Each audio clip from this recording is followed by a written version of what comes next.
Good evening, traders, and welcome to another StockX post-market recap. So we understand that in this choppy market that is range-bound, news-based, that trading and finding the right trade can be somewhat difficult. In today's trading session, I'm going to be going over our predictions that we give at the beginning of the week to prepare our traders for success throughout the trading week. Now, using these inflection points can help you become a better trader. So we're going to be going over line by line on all the predictions that we made since the beginning of the week and show you guys the final outcome. One thing I want to also disclose is that all of this stuff is time-stamped. So there's no way we can make absolute changes whatsoever. Making assumptions and having a plan before you trade is going to be the key for your success. So let's get into it and let's go over line by line on all the trades that we talked about. So first of all, we want to go with SPY here, okay? So SPY, pretty much at the beginning of the week, we estimate that our top is around 612. Our chop range is here. Pretty much what you see here is that SPX from Monday to Tuesday looked like it wanted to break out in our bullish breakout, but it hasn't gone there yet. If you convert that to SPX, you kind of see the same situation here. You see that the market is within the chop ranges over there. We gave our detailed analysis disclosing what are going to be the key things such as a CPI report. The CPI report data came in very bad. It was a report which showed that inflation is higher than expected. And in our war room report here, which is our daily predictions that we provide, I mentioned here that I gave the edge to the upside on the CPI report, but if the CPI report came in bearish, that 6,000 to 610 will likely be the bottom of the market today. And that's exactly what we had seen. So this here gives you an overview of our daily analysis, and this over here gives us our weekly analysis. Now going back into this as well too, our next chart up for discussion is QQQ. So QQQ pretty much and the NASDAQ have been the key sector that is moving the market, okay? Our estimated weekly high on the QQQ was 534, and so far we pretty much seen that 530.52 was close to the top of the QQQ for this week thus far. Now, not only do these levels basically can be interpreted as some sort of support or resistance, but they each have definitions, and we use these definitions and meanings to explain how the model works. So level 1 is usually our gatekeeper. You can often short or buy calls depending on what direction the market is, and this level is a key resistance / support zone here. In different situations, depending on what time it is, you always want to look at the premiums. If the premiums are ideal for the opposite side, you can always play calls or puts depending on what you're looking at. But level 2 here pretty much confirms trend, and level 3 is usually your peak that you see here. Now going back to this over here, I would say that this level 2, because we use a margin of error, and sometimes you won't always hit these numbers. You might be close to it, sometimes you may be slightly above, sometimes you may be spot on, but I would give this advantage to the upside, saying that the trend has been confirmed, even though you see that little bit of dip action because of the hot CPI report, and you got a quick little recovery over there. Okay, so I got out of our chop range. Now what we want to see going forward is we want to see if SPX can gap through this level 2 bullish at 530, and it can start to see that estimated weekly high, which is our bullish breakout range. So if QQQ breaks this massive zone over here, then you can see a massive rally all the way to 530 into tomorrow. But tomorrow, the key catalyst that we have here is that we have earnings on DDOG that is pretty much going to be affecting the overall cloud space. NVDA and Snow is going to be impacted. On the after close, we have Coinbase, Quilo, and Applied Materials. Applied Materials will most likely move ASML and all the semiconductor stuff based on their guidance and so forth. And Palo Alto will also be impacted. That'll impact the security space. So these are very important earnings that are coming up. On the economic side of things here, on the Thursday, we have pretty much the core PPI. That's going to be the biggest impact on the market. The CPI was bad, but if the purchaser price index comes in lower than expected, then this will be a positive thing for the market. And Powell was testifying in front of the House. They asked him about the CPI report that came in hotter than expected. He mentioned that we're likely to see hot reports, but those reports are basically because the CPI report contains both food and inflation, food and energy prices, which is volatile, and that can truly impact the overall CPI report. They use core PCE to decide whether to raise rates or cut rates going forward. So they use that as their main tool. So Tesla is one stock that we played numerous times. Okay, you see here at the beginning of the week that our estimated weekly low was 330, and pretty much we've seen a massive move on here. You can see this is all timestamped. We talked about that Tesla sales decline, and there's price adjustments happening, and we also confirmed the capex and all of that as well. So we mentioned right over here that this is how the numbers look. Okay, as you guys can see, this is an aftermath over here. Now, how we played Tesla here is that on Tuesday, yesterday, when Tesla hit this level 2 bearish here, we had a strong feeling that it was going to break down. So we decided to take the 330 puts. And those puts were screaming as Tesla went down all the way over here. Okay, so this was a big move. We also mentioned on Twitter as well. And right after that, at this moment over here, we decided to get calls. That calls immediately, you can see it popped all the way to our level 3 bearish retest and then worked its way lower into the close on Tuesday. We still had the calls, and we got the 350 calls at around 2.5-ish, and at this point over here, from here to here, it went up by 30-40%. We didn't sell it, and then it went break even at this point here on the dump. So we knew that by the premiums not losing value, that it was likelihood that Tesla would see some sort of recovery. So we swung our calls, and our calls pretty much ran all the way to 345. I decided to sell at 340 to secure the profits, but I did mention in my notes that we would see 350 here, and 345, and it literally 345 we got puts, and at the end of the day we got a massive drop over here. So you can see exactly that this numbers really help you make decisions on your total trading, because we did play the pop, we play the drop, the pop, and the drop again. Okay, so I think going forward, depending on the overall PPI situation, if the PPI is good, you could possibly see Tesla retest this 345, which is going to be a tough number. This 50-day moving average is around 350. So I would believe that if you're playing Tesla, you do not want to go on any strike beyond 355 if it is good, and if it is bad, then most likely I think that we'll probably see Tesla trade in this range for this week here moving forward. Now NVDA over here, so NVIDIA was strong at the beginning of the week here. You can see that it almost hit my level 2 bullish at 135 over here. It was off by I believe about 0.2 cents. So I usually still use that as a confirmation that the trend was confirmed. We've seen weakness on Tuesday, and it's still pretty much trying to hold at level 1 bullish. The CPI report came in bad, and now it's pretty much in a chop range. I still think that the NVIDIA can go back to this level 2, but it needs the catalyst from AMAT to pretty much get there. Okay, so we talked a lot about this. AMAT news is going to be definitely intriguing, and also SMCI earnings came out as well, and SMCI earnings was pretty meaningless.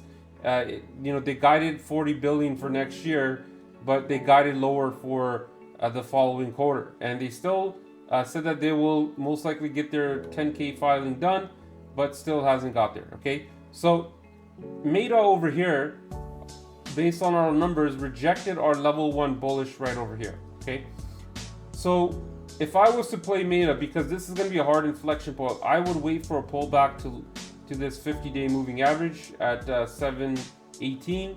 And Reddit earnings came in bad. That Reddit doesn't have any influence on this stock here, but it's very important to note that, because I want to see if this pullback can take it to 718, and that's a potential move there depending on how the overall market sentiment is. What you see with Meta here is that it often gives up at my inflection points. Now Apple, very interesting here. So Apple, I've seen that it had a lot of bullish gamma. Unfortunately, I tried multiple times to get into this play here. You can see that my levels are all hitting there. So it broke through when the news came out with a partnership with Baba to add AI into Apple phones in China was very bullish. It got through my level 2, which confirms the trend. And because of today's CPI report, I tried to buy this dip right here, didn't get a fill, and then it automatically rocked to my level 3 here. Now this here is a very tough number, this 236. Okay, so it's very possible that you can see a reversal here on Apple if the market is weak. But if it does get through and holds with force, you're looking at Apple potentially going to 240 this week. So very interesting to keep an eye on. Now crowd is something that I'm also intrigued by as well. Okay, it hit our first inflection point. It tried to get through a little bit on this bullish breakout, stopped right over here, but we added calls right at this little dip here because we never want to buy the high of the day premiums, and we believe that it's very possible it could get to 444. The key catalyst for CrowdStrike this week has to do with Palo Alto earnings, which is happening tomorrow after close. So very interesting look at that. ARM, so ARM, compared to all the semiconductors, this is doing the exact opposite of NVDA here, okay? So I'm leaning more towards the bearish side on ARM because NVIDIA was moving to strength.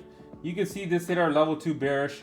It bounced off this level 2 bearish here. And what we want to see, if it breaks this down, guys, you're looking at a potential sell-off to 147 here, okay? So we got puts on ARM for this particular reason here because it does show sign of weakness here. And even if the market goes up, you can see this pretty much breaking down, and it could potentially hit this 147. So that's what we're watching here. So app 11, we didn't have levels on this, but we gave a range for our team here. Our estimated weekly high was 430. He's actually well above that. So earnings came in great. The premiums to play this for earnings was absolutely insane, and we didn't play it though. But interesting to see that it's above 430. So let's see if it can maintain that height, or it can go back lower, because a lot of the times on earnings, especially, my numbers are correct, but the earnings report was very good. Broadcom over here, you know, pretty much is trading between my level 1. So it broke through level 1, got in the bullish breakout, and you see that this 236 is playing hard to get. Okay, so the upside trend is going to be confirmed. Usually when you get level 2 bullish, it makes your life easier, because what you want to do is you want to wait for a potential drop back to level 1 bullish, like what you've seen with the other stocks. And then once it gets that entry point, you could buy calls off that particular zone here. A lot of the times, some traders actually buy puts here even though trend is confirmed, but they don't hold it for very long. Okay, so it's very important to know that as well. Broadcom, if it can get through 240, it can test my estimated weekly high at 245. So the 245 calls are going to be in range, but you never want to overpay for them, because you have to understand that if the 245 calls on Broadcom, for example, are going to are costing $2, and let's just say it goes in the money. If it goes in the money, most likely you're going to be on Friday, it's going to be at $1. So you have to assume that if you buy these 245 calls at $2, by Friday it has to be around 247. So that's going to be key to note here. If you're looking at these 245 calls, I would try to get it at 50 cents. So that way, if it does get there, at least you can get a 4x on that particular play, or you could buy something closer to the money if you do want to get that. But it's very important to look at the deltas as well on Broadcom. Now, coin here, pretty much stuck in our chop range. This has earnings coming up, so we haven't touched this here, but it's interesting to see. Let's see if coin gets to 310 on good earnings, or bad earnings is 240. We've been seeing a very volatile earnings with UPST and all those other stocks moving. So very interesting here. MSTR hit our level 1 bearish support on Wednesday. So that was today. It hit our level 1 bearish and then bounced off here. It's still in our chop range, so I'm not too confident of playing this as of yet. But if it doesn't get through this 330, you might see a retest to the downside over here, and our estimated weekly low on this is at 300. If that breaks down, you're looking at our level 3 at 282. So watching Bitcoin overall. Now SMCI posted earnings here, and it wasn't earnings, it was more of a preliminary report. So our estimated weekly high was 42. You can see that pretty much it tends to reject off that number here. Meaningless numbers here. The CEO is a crook, and he hasn't really given much. I also mentioned that if SMCI, if they did give their 10K, this thing would have ripped to 54.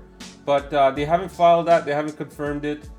They did say it'll meet the deadline, but the investors are very cautious here. Okay, so if it can't get through 42, guys, this is not something you really want to play. Now, Snow, very important into tomorrow, because Snow is going to be moving off the key MDB, it has DDOG earnings. So it was close to our level 1 bearish support, but now it's in the chop range, okay? So if DDOG earnings are good, you can probably see Snow open well above 191, and 193 is where it can really break out. Okay, that's a trend confirmation. So 200 is our estimated weekly high on Snow. Watch that carefully. PLTR, so we played this a couple of times here. We played the drop at around level 2 bullish over here, which confirmed the trend. You saw that downside move, but it still wanted to come back, and it did. And now PLTR has an opportunity to really rocket towards our estimated weekly high, which is at 122, and we're going to be looking at that carefully. So this stock is very strong moving forward. UPST here. So our estimated weekly high in UPST was at 89. It stopped around there as well. Like 90 was pretty much it. But you can see that our analysis is pretty much right on the money here. I believe that if it gets to 92, most likely you'll probably go to 100, because the earnings were very great. Like sometimes it does happen where the overall report becomes a big surprise, and you can pretty much see the breakout on the numbers. You can see right over here, Netflix pretty much held my level 1 bullish support zone over here at 132, because this is a gatekeep bottom. I believe Netflix is likely to see 1032, and that's where it could potentially reject. That's a double top zone here. So just let's see if it starts to hit there. Okay, there's no real catalyst for Netflix as of right now. We're just watching. GS pretty much has major weakness, and the trend to the downside has been confirmed. So you can often see that it's ping-ponging between this level 1 bearish, level popping off this level 2 bearish, and now it's likely to see if we want to see if it can get back to 642. So not much movement there, not something that I would personally want to trade right now because the range is tight. And BABA. So BABA was one thing I also missed, like Apple, because I couldn't get the fill. But overall, you can see that it broke through our level 2 bullish, which confirms the trend, hit our estimated weekly high, and then it got a hard dip right over there. So it went from 115 to around 112 right off that detail, and it opened at 115, rocketed to 118, saw a mini pullback, and then pretty much got here. It's very possible that you can see BABA go back to 115. I would personally love to add calls at around 111 if you can get there, because it hit all our bullish stuff. So I wouldn't want to force that trade into that going forward. So I hope you guys enjoyed that overview. We discussed the stocks, what's coming up, and the potential trade ideas that you can look into. These inflection points, they are estimates, but as you can see, the estimates are very accurate and they provide a lot of insights. If you guys would like to learn more how this inflection points work and how you can constantly input this into your trading journey and use it as a tool, let us know and we'll be happy to assist you with implementing this into your trading journey. Because you see that we have the inflection points, the key areas where the trend is confirmed, where the trend is weak, and we use those methodologies to figure out the opportunities of trades, because we're coming up with 5 to 6 trades daily based on what we see on this information. And as you guys can see in there, it's all time stamped. I give it to you before the beginning of the week, so that way you can prepare for the week to come, and you can always know exactly what to do in each situation, because once that level 2 hits, you know, trend is confirmed. Wait for a pullback, get that entry, make your money, and then off to the next play. So hope you guys enjoyed this session here. Thanks for tuning in, and like always, let's get that money.